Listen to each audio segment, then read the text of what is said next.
Mamay adlaw kaninyo mga kauma. Hinaot maayo ang inyong adlaw. Mao ni pangita mo sa atong farm mga kauma kay apprentice na nga atong pinanggang dagang babaeng anak mga kauma.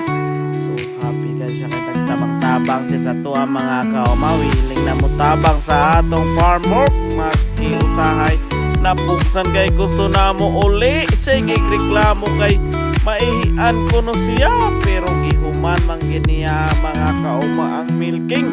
So proud kay sa atong anak mga kauma. So si kauma to na po nagsigig am sa iyang anak kay aron matarong og teach free.